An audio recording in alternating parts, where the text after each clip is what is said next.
Welcome back to another episode of Diva on a Mission podcast. Today we are diving into the world of artistry, culture, and sustainability with a phenomenal guest who is redefining what it means to create with purpose.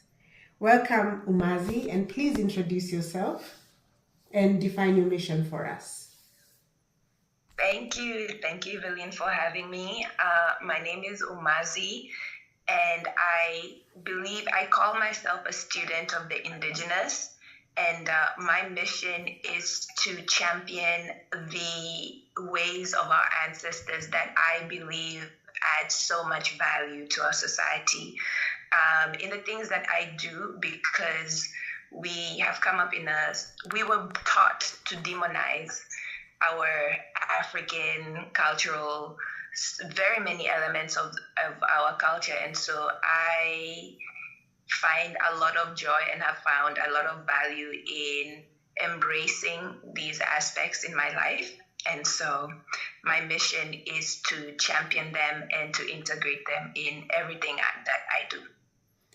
What in your life led you to this, to championing indigenous ways of living and parts of our culture that are abandoned? What in your life led you here?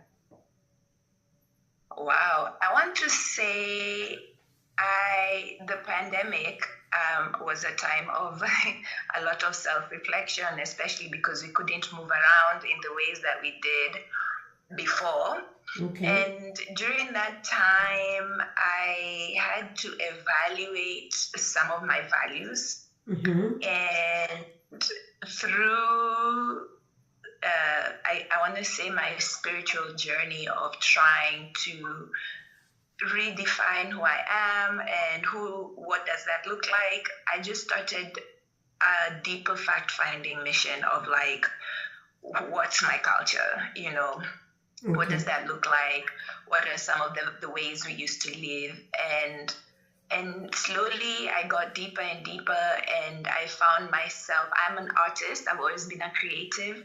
Then I found myself called to woodcarving, which is an ancient technique that started on the East African coast and was championed by the Swahili people of Lamu. And just being part of that culture, it has allowed me to go deeper into the ways that we worked, the ways that we lived with nature, the ways that we lived with each other, the ways that we created, how we expressed ourselves. And a lot of this, I believe, has helped me shape my identity, my politics, and how I move through the world, and how I intend to give back to the world, yes. Okay, so as a point of reference to our audience, what is your culture and where are they from? And, what can you tell us about that? First and foremost, I think my culture is Kenyan because... Okay. Born and raised in Nairobi, yes. It's the melting pot of like everyone, right? Yes. But ethnically, I'm my dad is Duruma and my mom is Luya. Okay. And excuse me, and so I have I guess leaned more towards the Duruma culture in terms of identity and my creative outlets as a Swahili woodcarver. Mm-hmm. And also a lot of the conservation work that I do in relation to my art. So that journey is kind of what has shaped my mission, which is to always encourage people to feel free to look beyond these Western paradigms that we've been taught shape our identity.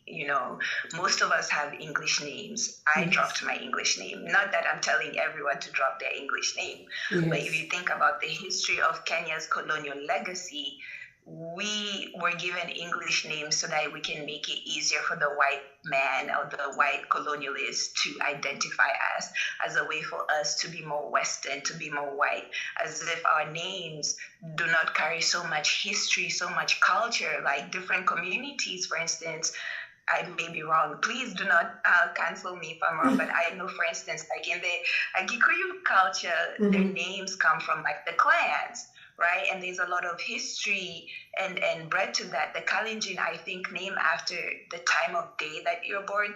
Please, if I'm wrong, but I hope I'm not. But long story short is our names are such a huge testament to our present, our culture and identities that for me, I felt it quite weird as I was transitioning into, I guess, discovering more of myself to continue holding on to a name that has nothing to do with, I want to say, my culture or like where my people are from or how we used to call each other, you know? Yes. So my mission, I want to say in short, is just to really show people that there is an alternative way for us to still exist in this world, but we can still be proud of what makes us who we are. And all of this beauty is what makes all of us Kenyan. You know, it just adds to the sauce. So, yeah. I love that. The sauce is everything. I'm always saying different ingredients and a different sauce, you know, because I feel like essentially, Exactly. yeah, we are all handed kind of the same raw ingredients, right? It's like our individuality, our culture, our perspective, our life history that kind of gives us that sauce that makes our combination different. So I really appreciate that coming from you. And then, so I wanted to ask now, wood carving is not something that I would necessarily pick up and just, work on. So where did you lean on for training, for skills, for just as a point of reference when you're doing your work? Like, where did you like get skills? Where did you learn about different kinds of wood and all that, so that it became part of your work? Yes, no, that's a great question. So the capital of wood carving is Lamu. Okay. That's where a lot of the designs, the skills, the structure, at least on the East African coast, started. And then, of course, with trade and other elements, it spread around and different cultures brought in their styles and everything. But Lamu is the center. So I made my way to Lamu, took the risk, came blindly, and was very, very grateful and blessed to find an amazing teacher. And she also introduced me to her teachers. And so I had a breadth of, I'm still an apprentice because you can, so it's such a skill, at least the way I'm learning it, I guess our ancestors started down, right? We didn't go to school. Like I have gone to school. Literally, I work with as an apprentice. I see what's happening. I learn. They teach me the skills. I build while my teachers are there. They correct me. Like it's literally very hands-on in person. So that's how I found my way. I mean, that's how I have been able to gain the skill, and I'm still growing the skill. What made me come to Lamu was very, I hate to say it like this, but I guess a whisper from God, because I remember I was sitting one day in my apartment. I was like, I'm so tired of being in front of the computer. I'm a creative, but I feel like to make myself survive, I'm always taking all these contract jobs, gigs that just do not feel my spirit. So I was like, what would it look like for me to really just create? And I was asking God for clarity, and I was trying to meditate, and I was like, what am I gonna do? And then the wood carving literally slipped into my heart, and I've never looked back ever since. So I want to say, and it feels so natural to me. It feels so, I love it. I cannot envision a world of myself not being a carpenter. Like, I know it's still, my family is extremely supportive, so I'm very blessed. But in the beginning, it took a little bit of time to convince some people. Yeah. And even when I say it right now, because I used to work in big tech and be a part of, certain organizations that I would represent at like the UN and places like this, but only for me to be like, hey guys, I'm a carpenter. But the gag is like, carpentry is like the skill of wood carving is so intellectually involved as much as it's physically involved, to the point where I'm like, carpenters are extremely intelligent people. For instance, the other day I had the issue figuring out a joint for something I'm creating, and when I called on one of my teachers, he just looked at it. He said, "You cut this at this angle. You needed to cut it at a 90-degree angle, and this is how we're gonna fix it." And he did the math so quick in his head, and then he figured out the solution, which is also a mathematical solution. So the amount of math, the amount of calculus, the amount of like Geometry. so much processing. Yes, geometry. You don't like. I even told the carpenter, like I even told my teacher. I was like, yo, if anyone ever say like, we need to change the way we look down upon our indigenous skills, our indigenous ways of being, of expression, even sorry to go ramble a little bit, but okay. I also do a lot of work. Okay, I also do a lot of conservation work. I work with the Kaya forests in their efforts to preserve, continue regenerating and restoring our forests. They're centers of culture because these are the spaces in which the Mijikenda used to live before we were very rudely disrupted by colonialism. But in addition to that, they add so much value in terms of our environment and, helping the climate, helping weather patterns, grow rain, which is important for farming, harvesting. So it's really extremely important to our livelihood survival as human beings, not just on the East African coast, but Kenya as a whole, because all our ecosystems work together to ensure that we can survive as a country. And a long story short, but some of the elders in the Kaya forest, they can smell the air and tell you that a particular tree is not well, or like a particular tree is sick, or like, oh, we need this.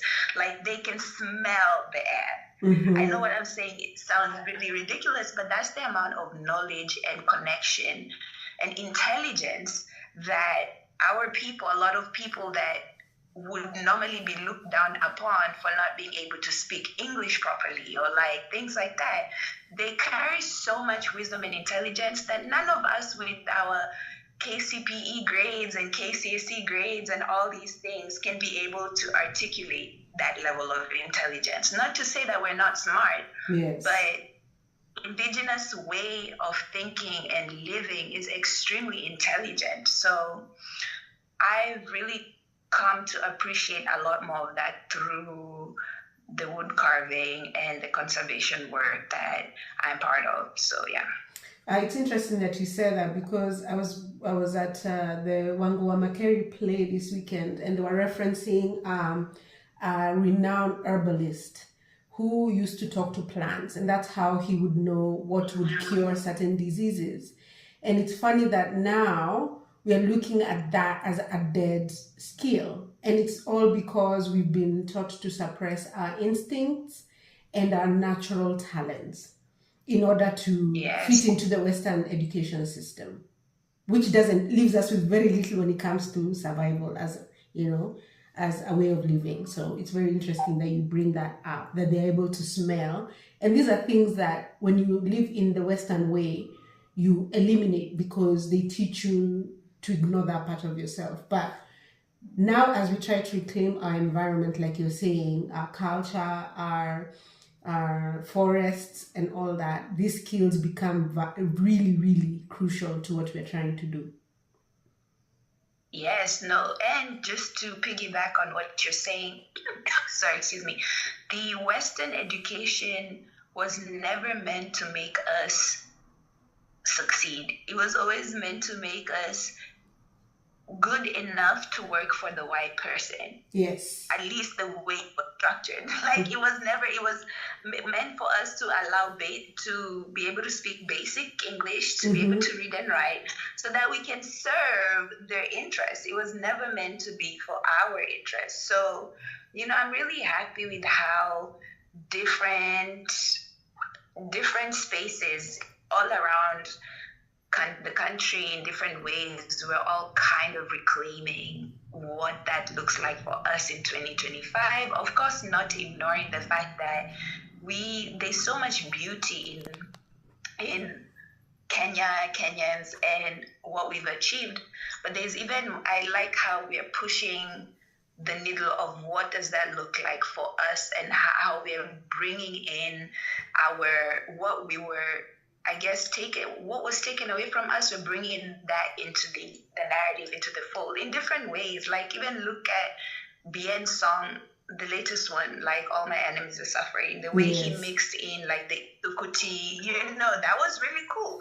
I was like, okay. Or even how like Watendawili and all these other artists, like how they're really like bringing like the Nyatiti into the music space. And if you even look at the inventions on the ground, like the different people who are coming up with so amazing things, to help just the society, from the scientists, the engineers, the doctors, even how doctors are able to cure certain diseases, and the way they're thinking through what are the alternatives. How do we integrate Western medicine with some of like the Shamba holistic medicines that our grandparents drink? When you have a stomach ache, they're like, kunywa like whatever it is, right? Yeah. So long story short, I just think that collectively, as a society, as a world, we're reclaiming some of these narratives, and it's such a beautiful thing to see. Oh, that's fantastic. And I was reading up on your work, and in the material I saw, they were saying for every cabin you create, you plant a tree. And you're also looking at hand-pressed castor oil to support forest protection. Can you tell us more about that and how that is going and what you're trying to create with that ecosystem? Yes, sure. So a lot of those principles come from the way the Kaya forest, for people who don't know, the Kaya forests were once the living habitats of the Mijikenda community, but now they're under the UNESCO World Heritage Sites as their preserved cultural centers and sites. And so the way the Kaya operates is that you don't take more than what you need, and anything that you take, you replenish for just for the sustenance of the society, the community, and future generations. That being said, the wood, I believe wood has chosen me. Any time I make a piece, a creation, I believe that the wood has chosen me and found its way to me. It's a symbiotic relationship, and it is adding value to my life because it is giving me some form of sustenance in income. And it's only fair for me to replenish that back into the system so that it can find someone else, or me, or the future generation in one way, shape, or form, by adding either to the oxygen we're breathing, helping the environment. So, because these are systems in which we used to live in, we never used to extract to exploit. We used to extract to survive, and we give back because we understand that it's a symbiotic relationship. It's a give and take. It's not just a take. So that's where that came from. And the second thing is with the castor oil, the hand-pressed castor oil, is, as much as I love to make the Kaya forests, their survival and their story all rosy, the reality is that it's not easy to conserve acres of forest, especially the people the elders, they are volunteering their time, energy, and effort to ensure that these spaces continue to exist. But we live in a Western capitalistic society where you need money to ensure things are able to survive. In addition to the fact you need money to ensure that you survive. Yes. And so, just as a way to provide a more sustainable ecosystem that can allow for us to continue to conserve and preserve these forests, to restore the deforested parts, to help reduce deforestation in the society, in the community, and also help provide income for the elders because they also need to survive. We have been blessed to have castor plants grow wildly in the forest and around the area. So why not harvest a resource that is readily available to help generate income that can feed back into the ecosystem and also help create another economic activity for the society and the community at large, which is very disenfranchised. So it's a win-win situation in my opinion, where not only are we conserving, preserving, and restoring the forest, but we're also including the wider society and wider community in the process, because now they're able to see the value of the forest because it's also bringing in them some sort of income. So the whole idea, the whole thing with that is I don't believe in the Western style of conservation, which is, oh, you cut off use of the forest and nobody can go in, nobody can enter, we just leave this thing and the community is shut out and they're not able to engage with the land and nature which they were born into, their ancestors have lived on. But how do we restructure and bring in back the same values that allowed us to live for hundreds and thousands of years with our environment and in harmony before things change? So that's also a big reason for why we're structuring it this way. Mm-hmm. And where are all these things so far? So with regards to planting trees for the art, I have planted 4 trees because I've made 4 pieces. Mm-hmm. So that has been done. And with the castor oil, we've been able to make very fruitful partnerships to be able to bring some of this oil to main markets. And we're figuring out a lot of that infrastructure and what that will look like. So we're very grateful and open and hopeful, and things are moving along very fast and very well. And yeah.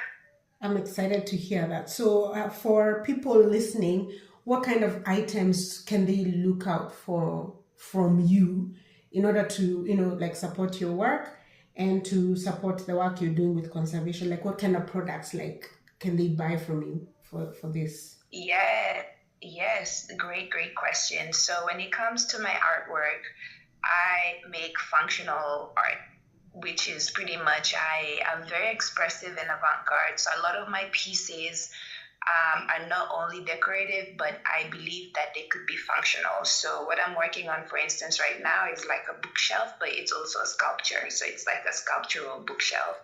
So those are the kind of items you can find from me. Mm-hmm. But I am also open to commissions, and I have access, and I'm grateful for the access to amazing other woodcarvers. So if there are items that perhaps that I make that are not in your style, but you would like a wood carving, I'm very, very open to introducing you into the ecosystem of woodcarvers in Lamu to be able to help fulfill those orders or whatever you may wish. Because at the end of the day, just as they gave to me, I don't mind, and I'm very open to passing that work along so that everybody eats. When it comes to the castor oil, mm-hmm. the castor oil, at this moment due to capacity, we haven't done any retail type of castor sales, but we're very, very much more into the wholesale in the world. So for any people looking for wholesale castor oil that is organically fresh, pressed in Kenya, actually our seed is a wild seed. The castor oil, it's black castor oil, and it's wild, it's indigenous to Kenya. So this is actually Kenyan castor oil. It's not castor oil from India or the Indian seed, because there are a lot of different seeds available in Kenya so this is very indigenous to our country. Mm-hmm. And so any wholesalers, any people who use raw castor oil, cold raw pressed castor oil in the ingredients. So for instance, people who make car grease, car lubricants, different perfumes, different soaps, all these industries that use raw castor oil. yes, we are very happy and available to be able to supply those markets. Yeah. Okay, that's fantastic. And I'll have you send me the contact information for all these links that you have, contacts for people to contact you for carvings or any wood products. And then for Yes. the wholesale castor oil, and if they want to plug into your conservation efforts as well. So I'll ask for those details from you. Anything you want to say imparting to our audience as we close up this amazing conversation? Yes. First of all, thank you so much for having me. I'm grateful. I appreciate. Thank you for creating a space and a platform that shares such stories. Sorry, You're very, very welcome. necessary and needed. So I appreciate that. And for your audience, I just want to say, do not be ashamed of things that perhaps we were told to demonize. I think that we need to own them, claim them, and stand in their truth. It's only right for us to do that because we are products of such a beautiful, rich line of individuals who have built amazing things that we are now able to witness in different ways. And so I think that we should stand tall in that and always chase what your spirit tells you because you never know what lessons and what openings it will lead you towards. Yeah. Yeah, I resonate with that because I think there's a saying about a calling being a personal conversation, not necessarily a community call. So we should also try to avoid making our call fit in to the greater community. It is a personal mission given to you individually, and it's up to you to make it work. So, and I really, really appreciate you. I champion you for listening to your calling and pursuing it because I believe that's the best way. By you pursuing your calling, you're the best example you can be to other people out there who are also lost and looking for meaning. Yes. Ah, thank you. I appreciate that. You're welcome. You're welcome. You- And you are pursuing your calling too as a podcast host. Okay, so Yes, yes. Yeah, this was also something it was a calling that I also had to like fight really hard to get space for. And it just so happens that it also helps me shine a light on other people who are looking to find their mission or who are looking to share their mission with others. oh, that is so beautiful. Well, I salute you and congratulations, and you're doing great. Thank And you. I'm excited to see what more beautiful stories that you're able to bring and share with us. Yes, I feel like when we work together, because I feel like now our work, when I talk to you, we kind of create this invisible village that helps people feel more confident in finding themselves. And at the very least, we kind of, share just share what we're doing. Whether it touches other people or not, you just keep sharing and hopefully it provides meaning to you first before it even reaches other people. So So true, so true. Well, I am grateful, and I feel that God just continues to bless me even through the challenges. So I'm grateful for that, and I'm grateful for the people like you that they bring to my path. So listen, we're here, we're doing it, and congratulations to both of us. yes, yes. Together we rise, together we rise. Amen, amen, amen.